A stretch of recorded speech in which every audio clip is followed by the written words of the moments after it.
Então, a ideologia de gênero, a teoria de gênero nega o determinismo biológico e, no caso mais grave, nega até a influência biológica. Só aumenta a rejeição ao material com conteúdo homossexual que o Ministério da Educação quer distribuir nas escolas. Ponto mais polêmico gira em torno da ideologia de gênero. As escolas seriam obrigadas a adotar os princípios de que as pessoas não nascem homem ou mulher, mas escolhem o sexo depois, ao decorrer da educação. Nos dias de hoje, fake news são extremamente presentes na internet, e a sua disseminação é uma das principais responsáveis pela vilanização da comunidade LGBT.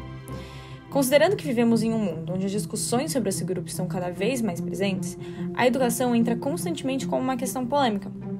Como crianças e adolescentes em desenvolvimento são comumente tidas como mais influenciáveis, o fornecimento ou a falta de informações pode impactar fortemente na opinião desses jovens. Nesse ambiente, surge o seguinte questionamento: será que a falta de representação LGBTQIA+, no currículo é prejudicial para os alunos? Em primeiro lugar, é necessário explicar qual é o sentido dessa sigla.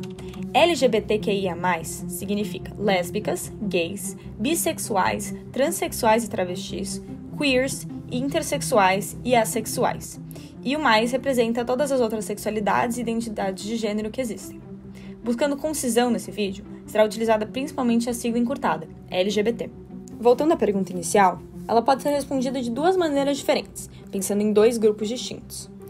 Em primeiro lugar, temos os alunos LGBT, que, ao não terem conhecimento da história e realidade da comunidade, têm mais chances de desenvolverem homofobia internalizada e problemas com a sua identidade de gênero e ou sexualidade, devido a um falso sentimento de que aquilo que é hétero e cis é o normal.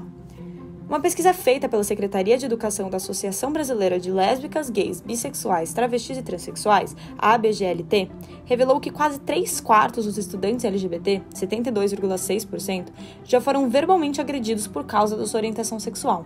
E em torno de 1/3, 35,8% dos estudantes LGBT, foram agredidos fisicamente por causa de alguma característica pessoal. O mesmo estudo também mostra a relação entre um currículo inclusivo e a violência sofrida por alunos LGBT, e esse aponta que políticas contra a homofobia, quando estipulam formas de proteção contra a discriminação, podem contribuir para o seu enfrentamento de maneira significativa. Além disso, temos alunos que não são parte da comunidade LGBT e, portanto, possivelmente não terão contato direto com ela caso políticas como a citada anteriormente não entrem em vigor. Essa falta de conhecimento pode ser preenchida, então, de diversas formas, inclusive através da desinformação. Notícias falsas, como as citadas anteriormente, são exemplos de manchetes que podem chocar e mudar a cabeça de um leigo, ao passo que não passam de inverdades produzidas para aumentar o ódio contra a população LGBT. Esse uso de falsas informações preenche um vácuo de conhecimento com algo irreal, geralmente levando à intolerância e à violência, que, por sua vez, geram desprezo e repúdio em direção à comunidade, o que acaba por silenciar a história LGBT em locais influenciados pela opinião popular, como as escolas. Assim, se forma um ciclo vicioso, onde se aprende e se ensina o preconceito nas ruas, e este não se quebra em nenhum outro lugar, perpetuando o ódio e a desinformação. Mas agora, que história LGBT é essa? Você provavelmente sabe que grande parte da tecnologia que originou a internet foi criada durante a Segunda Guerra Mundial, certo? Mas você sabia que o responsável por parte significativa dessa tecnologia, sendo considerado o pai da computação, foi um homem homossexual? Veja, apesar de ser claro que não se aprende sobre pessoas ou acontecimentos relevantes para a comunidade LGBTQIA+, nas escolas, o silenciamento que causa esse processo fica um tanto implícito, já que a desinformação é tanta que nem se sabe que existem histórias acobertadas. A história de Alan Turing é apenas uma das muitas narrativas esquecidas. O engenheiro, após ter sua sexualidade descoberta devido a um assalto, foi submetido a castração química e tratamento com hormônios femininos, além de perder seu emprego, o que, eventualmente, o levou ao suicídio. Turing foi responsável pela descoberta de planos nazistas, o que, por sua vez, preveniu a morte de dezenas de milhares de pessoas. Mas mesmo assim, ele foi privado de uma vida digna, devido à sua homossexualidade, assim como muitos outros. Durante a Segunda Guerra, a discriminação contra pessoas LGBT ocorria em todos os lados, desde a criminalização de relações homoafetivas na Inglaterra, até o envio pelos nazistas dos então chamados antissociais para campos de concentração e extermínio. Na Alemanha nazista, o preconceito contra grupos impuros se estendia a todos que falhavam em cumprir as normas de gênero, normalmente classificando os homens como homossexuais e as mulheres, juntamente com outras minorias, como os antissociais. Na época, esterilização, castração e aprisionamento em prisões e campos de concentração eram os métodos utilizados para punir aqueles tidos como homossexuais, enquanto mulheres eram comumente mandadas para os acampamentos de concentração. Apesar disso, por serem parte de um grupo mais amplo, existem menos registros sobre punições específicas para mulheres LGBT. Infelizmente, mesmo após o final da guerra, muitos homens presos em campos foram apenas transferidos para prisões para terminarem de cumprirem suas penas, uma vez que os aliados também não eram muito mais progressistas do que os nazistas.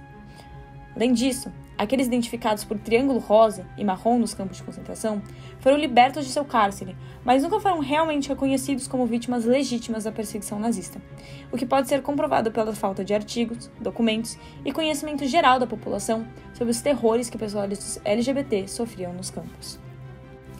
No Brasil, o esquecimento e invalidação da perseguição contra LGBTs aconteceu também durante a ditadura militar, onde pessoas homossexuais foram perseguidas não necessariamente porque se opunham ao regime, mas porque se opunham à ideologia vigente, o que os tornava uma ameaça ao governo. Esse agrupamento, sem distinção de opositores à ditadura e divergentes da norma, colaborou para a má reputação da comunidade LGBT, assim como para o alto teor político que envolve a homossexualidade nos tempos atuais. Essa politicidade foi fortalecida pelo conservadorismo religioso que se tinha na ditadura e, apesar de ocorrer em outros lugares do mundo, é muito presente no Brasil. Portanto, o atrelamento do controle do corpo da pessoa a uma ideologia política-econômica, oriunda de tempos como a ditadura, liga uma pauta biológica e social a movimentos políticos, polemizando algo que essencialmente não tem essa conotação. Nos tempos da ditadura brasileira, o mundo viu o crescimento de movimentos que contestavam os bons costumes na Europa e nos Estados Unidos. Mas, no Brasil, a realidade de repressão dos movimentos era cada vez mais rígida. Durante os anos de perseguição, a comunidade teve de utilizar bares, bailes e boates ocultos para poder existir no espaço público, recorrendo a esses, pois a repressão era tamanha que estar nas ruas significava perigo constante. Nas décadas de 70 e 80, rondas policiais em São Paulo eram promovidas para diminuir a vadiagem, o que na verdade se tratava somente de um disfarce para o encarceramento e às vezes até tortura de homossexuais e travestis que rondavam as ruas da cidade. Além disso, o controle da mídia através de censuras em músicas, filmes, jornais e até programas de TV servia para perpetuar apenas o ideal da família tradicional brasileira, vetando qualquer outro modo de vida. Desse modo, a intolerância contra grupos LGBT, por mais que já enraizada na sociedade brasileira desde a colonização, foi reforçada pela criação de uma mentalidade autoritária e de uma educação moral conservadora através da mídia e da educação tradicional, que ocorreu durante a ditadura. Esses modelos, por não serem intencionalmente mudados, perpetuam os estereótipos e preconceitos dos tempos do regime militar, assim, impedindo mudanças significativas na mentalidade brasileira sobre a pauta LGBTQIA+. Então, como se quebra o ciclo de ódio e desinformação? Bom, como apresentado no início do vídeo, a falta de uma perspectiva ampla e plural da sociedade e das relações interpessoais pode se mostrar prejudicial para a convivência social. E esse é o caso do Brasil atual. Diante dos índices de violência contra a comunidade LGBT no Brasil, que apontam que nos anos 2016 e 2017, o Brasil concentrou 52% dos assassinatos motivados por homofobia, fica claro que há uma relação entre hábitos de ensino herdados da ditadura e a própria homofobia. Portanto, fica claro também que um dos fatores que necessita de mudança para se ajustar à sociedade atual é a nossa metodologia de ensino.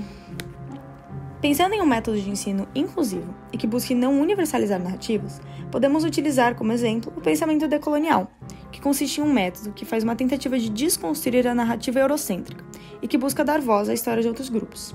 Esse método de ensino é aplicado atualmente em algumas escolas pelo Brasil e permite a visibilidade de lógicas diferentes da eurocêntrica, que antes era dominante. Um exemplo seria o questionamento do termo descobrir a América, o qual invalida os povos nativos das Américas e a substituição dessa expressão por colonização. Obviamente, quando se fala do ensino decolonial, isso envolve um caráter estrutural de hierarquia europeia branca sobre todo o resto, característica que não existe com tanto impacto no contexto da luta LGBT. Mas o princípio da inclusão de uma história alternativa predominante funciona muito bem no combate contra a homofobia, já que retira a história única do seu papel universal, mostrando pontos de vista e identidades diferentes entre si. Essa história única seria a narrativa cis e heteronormativa, que é propagada como normal, certo e mais comum, no caso da pauta LGBT. Mas é necessário frisar que o modelo de ensino decolonial pode ser adaptado para incluir várias minorias históricas, como mulheres, pessoas com deficiência, comunidades tradicionais e etc. E afinal, por que a falta de inclusão LGBTQIA+, é tão prejudicial para os estudantes? A falta de inclusão LGBT é prejudicial para os alunos e para a comunidade de maneira geral, uma vez que perpetua uma determinada narrativa histórica excludente como a única possível e existente, e assim priva o adolescente em desenvolvimento da possibilidade de entender o mundo à sua volta como um todo. O atestado de existência dessa comunidade, desse modo, serve não para impor uma opinião, mas para mostrar caminhos possíveis, permitindo que o aluno consiga formar a sua opinião de maneira consciente e inclusiva, já que teve acesso a múltiplos fatos e narrativas, e não apenas a uma única pasteurizada versão que o direciona sem lhe dar a oportunidade de analisar e escolher livre e conscientemente.